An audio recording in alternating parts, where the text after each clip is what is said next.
को आसमां में।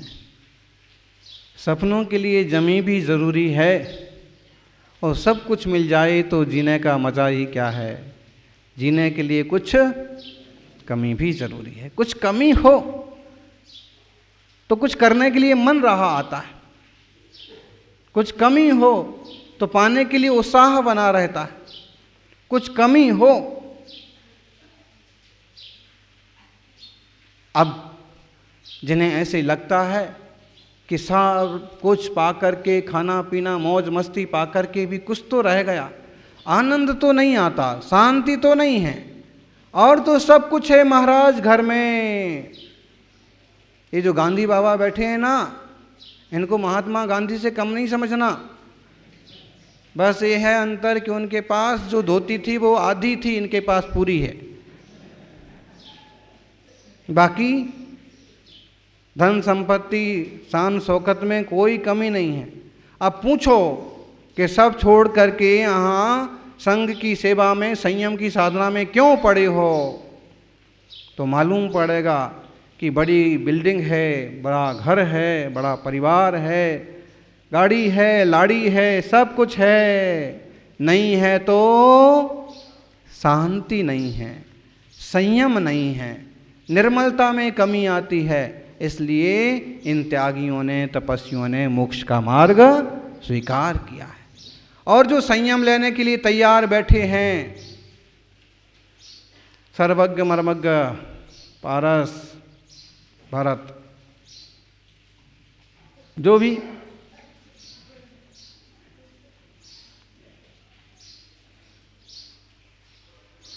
अभी ये भी गा रहे थे बहुत जोर से, और इनके श्रीमान तो एक बार सुनकर के घबरा ही गए। मारो मन लागो संयम मा, थोड़े घबरा भी गए, थोड़े खुश भी हो गए कि अब रंगीन साड़ी मने नहीं भावे, अगली बार से वो सस्ती वाली लट्ठे की साड़ी लाके दे देंगे।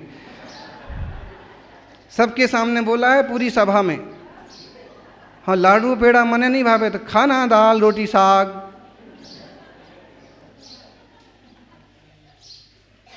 हाँ, पूरे 100 लोगों ने सुना है।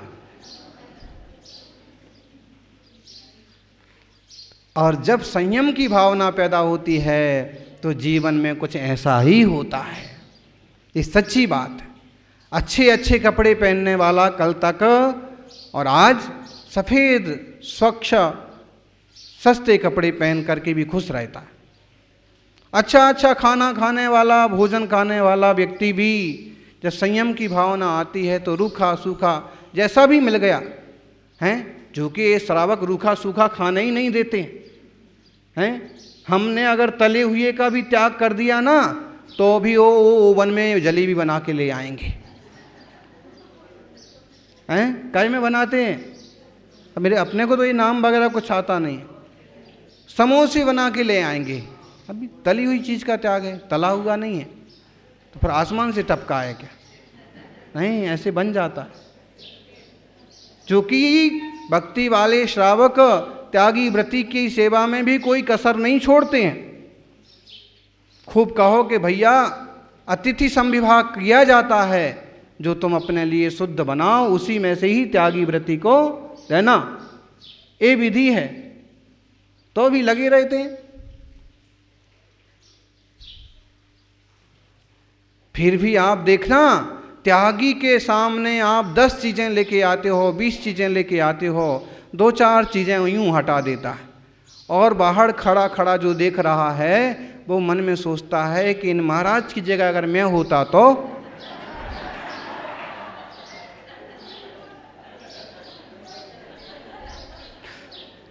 एक भी ना छोड़ता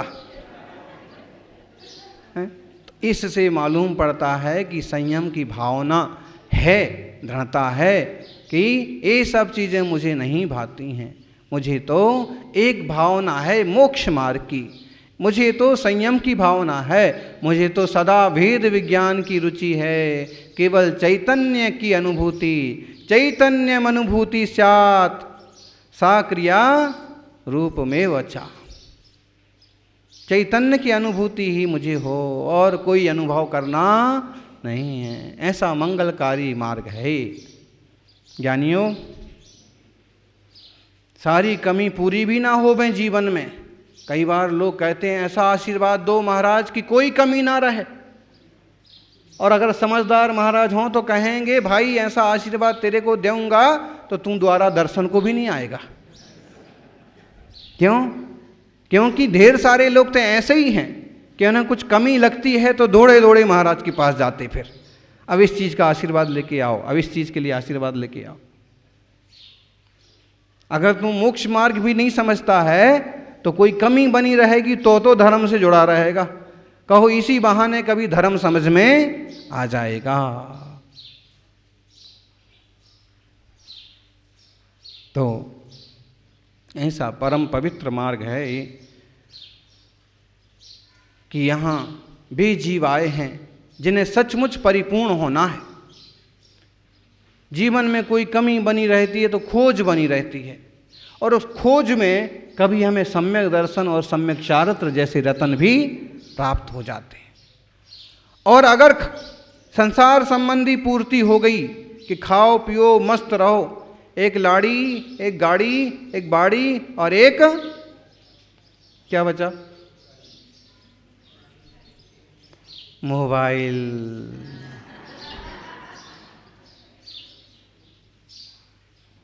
बस इतना हो गया कि शहंशाह बन गए। इनके सामने सिकंदर भी क्या चीज है? बोलो भाई, नरेश भी क्या चीज है? अरे कभी कभी तो ना, कभी कभी कोई व्यक्ति अगर किसी से नाराज होता है ना तो ऐसे बोलता है, होंगे अपने घर के राजा, हम भी अपने घर के राजा हैं। तो संसार में जरा सी चीज़ें पाकर के भी लोग ऐसे इठलाने लगते हैं, और उसी इठलाहट में उनकी जिंदगी सरकती जाती है, सरकती जाती है, सरकती जाती है। ऐसे ही सरकती जाती है जैसे जीभ पर रखते ही सेवैयां सरक जाती है। उदाहरण तो समझ में आना चाहिए ना। हाँ, दांत हैं तो अंदर सरकती है, और दांत नहीं है तो बाहर भी सरक जाती। जिंदगी ऐसी तेजी से जाती है और उसे पता नहीं पड़ता है। क्यों? क्योंकि उसको टाइम पर भोजन मिल रहा है, टाइम पर नाश्ता मिल रहा है, जो कुछ चाहिए मिल रहा है। इसके आगे पीछे भी कुछ होता है, धर्म नाम की भी कोई चीज़ है, भगवान भी कोई हैं, गुरु भी कोई चीज़ है, ये कुछ भी खास ख्याल में नहीं आता है। कभी किसी तरह से ख्याल में आ जाए तो वो इस ढंग से आता है कि चलो इनके पास जाएंगे तो कुछ और प्रतिष्ठा बढ़ जाएगी। कैसा होता है मुनियों का उत्कृष्ट चारित्र? ओ किट्ठ सिंह चरियम बहुपरियम ओया गरुय भारोया जो विहरदि सच्छंदम पावम गच्छेदि होदि में छत्तम। मुनि राजों की चर्या कैसे होती है? ओ किट्ठ सिंह चरियम, उत्कृष्ट सिंह वृत्ति होती है मुनियों की। कैसी वृत्ति होती है? सिंह वृत्ति। सिंह वृत्ति का मतलब क्या होता है? बोलो स्वामी जी, सिंह वृत्ति का मतलब? सिंह वृत्ति का मतलब ये नहीं होता कि जिस चाय पर झपटते फिरें। सिंह वृत्ति का मतलब होता है कोई कामना नहीं, कोई कल्पना नहीं, कोई मांगना नहीं, कोई वासना नहीं, और अपने आप में स्ववश। वो सिंहचर्या, सिंह वृत्ति। आचार्य महावीर कीर्ति जी के लिए कहते थे सिंह वृत्ति। गुरुवर का जीवन भी सिंह वृत्ति से परिपूर्ण था, सन्मति सागर जी गुरुदेव का।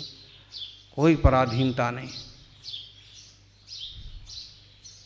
तो वो किट्ठ सिंह चरियम, उत्कृष्ट सिंह वृत्ति जिनकी है, और बहुपरियम मोया, बहुत परिक्रम करते हैं, जो बड़े तपस्या करते हैं, बड़े उपास करते हैं। ध्यान से सुनना, इसका अभी उलट जाने वाला है। बहुत तप करते हैं, गरुए भारोया, संग का बड़ा सारा भार है जिन पर, और फिर भी ऐसा व्यक्ति भी जो बेहरादि सच्छंदम पावम गच्छेदि होदि मिच्छत्तम। इतना बड़ा व्यक्ति भी अगर जिन भगवान की आज्ञा से विपरीत चलता है, स्वच्छंद चलता है, तो वह भी मिथ्या दृष्टि है। बोलो, अपनी तुपनी तो कौन सी गिनती है?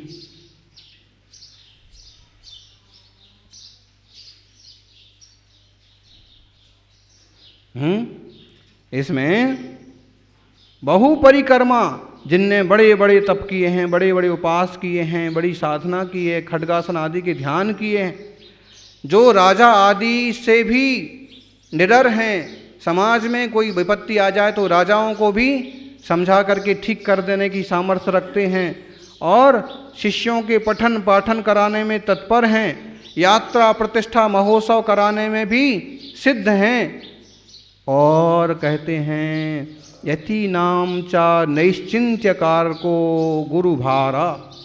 जितने सारे यति हैं, संघ हैं, सबको निश्चिंत देने वाले, सबको निश्चिंत कर देने वाले हैं।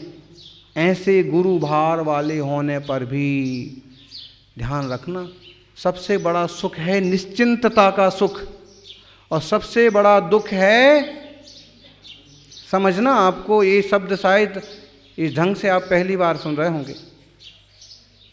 सबसे बड़ा दुख है अनिश्चिंतता का दुख। आप कहोगे ये तो पहला दुख सुना, ढेर सारे दुख हैं, सिर दर्द का, पेट दर्द का, बुखार का, बीमारी का, बच्चों का, ये कौन सा है?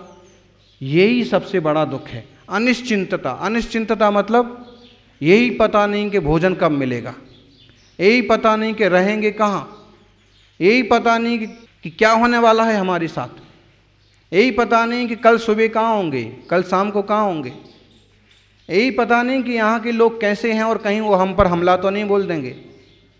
अनिश्चिंतता का दुख सबसे बड़ा दुख है। और जब परिवार का कोई मुखिया होता है, बड़ा व्यक्ति होता है, तो पूरा परिवार, पूरा संघ, पूरा समाज एक तरह से निश्चिंत होता है। होता है कि नहीं? कभी कोई आधी अधूरी जिंदगी जी कर के परिवार का मुखिया गुजर जाए तो अक्सर कर रोते वक्त ही तो बोलते हैं, अब हमारा क्या होगा, परिवार का क्या होगा, अब इनको कौन देखेगा, इन बच्चों का क्या होगा। तो वास्तव में अनिश्चितता का दुख सबसे बड़ा है। और वो ऐसे आचार्य हैं कि सारे संघ को एक निश्चिंत करने की सामर्थ्य रखते हैं कि डोंट वरी, कोई फिक्र नहीं, डोंट वरी, नोट चिंता,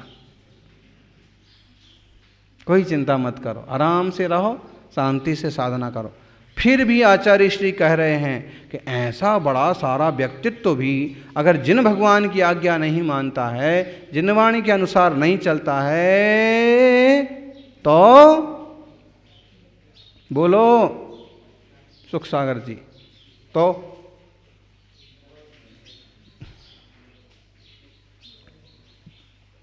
मिथ्या दृष्टि कह दिया है, बड़ी सारी गाली दे दी। इतने समर्थ हो के भी ऐसे हैं कुछ लोग, ऐसे हो जाते हैं। हमारा एक वर्चस्व बन गया, एक प्रभाव क्षेत्र बन गया, तो हमारी अपनी अपनी मान्यताएं चलाएंगे। अब ऐसा नहीं करना। लोग कहेंगे जिनवाणी में लिखा, अरे जिनवाणी छोड़ो, हम जो कह रहे हैं हमारे गुरु ने ऐसा बताया था, अपना मन का धन चलाने लगते हैं। तो कहते हैं कि जिनवाणी से विरुद्ध मत चलो। तुम राजा को बस में कर सकते हो, लेकिन अरहंत को बस में नहीं कर सकते। सिद्धांत जो है सो है, मुनियों का जो मार्ग है वैसे ही रहेगा। तुम्हारे कहने से चप्पल पहनने वाले मुनि नहीं कहलाएंगे, कपड़े वाले मुनि नहीं कहलाएंगे, 3 बार भोजन वाले मुनि नहीं कहलाएंगे। आर्यिका श्री का जो मार्ग है वो ही रहेगा।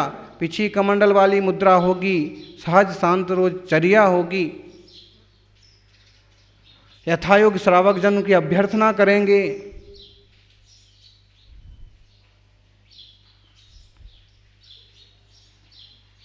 जो पद्धतियां हैं वो ही रहेंगी।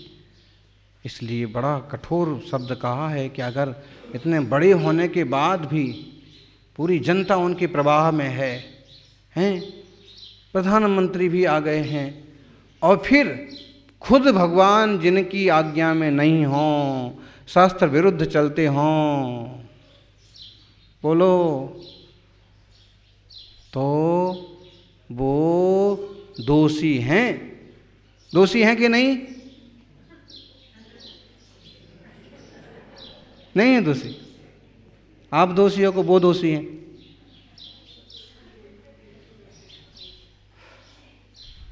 दोषी हैं, जिन मार्ग के दंड के पात्र हैं, इसलिए जिन वाणी के विरुद्ध चलना नहीं।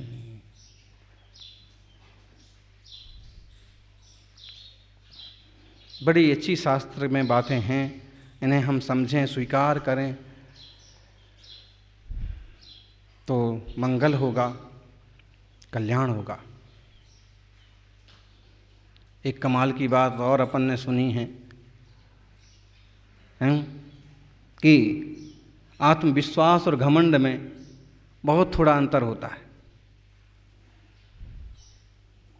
आत्मविश्वास और घमंड में बहुत थोड़ा अंतर होता है।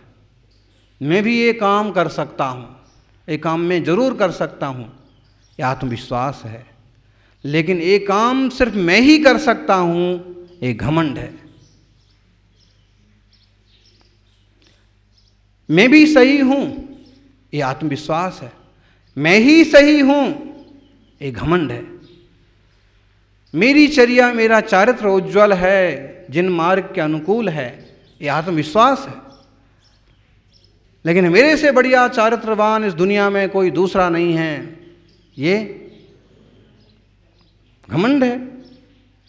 मैं भी सुश्रावक हूँ, रोज धर्म ध्यान करता हूँ, रोज जनाभिषेक करता हूँ, मुनिराजों की सेवा करता हूँ। ये आत्मविश्वास है, सौभाग्य है। लेकिन मेरे से बढ़ के दुनिया में और कौन श्रावक है? कौन रोज आहार दे रहा है?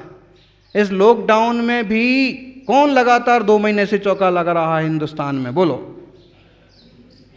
ये क्या है? घमंड हो गया।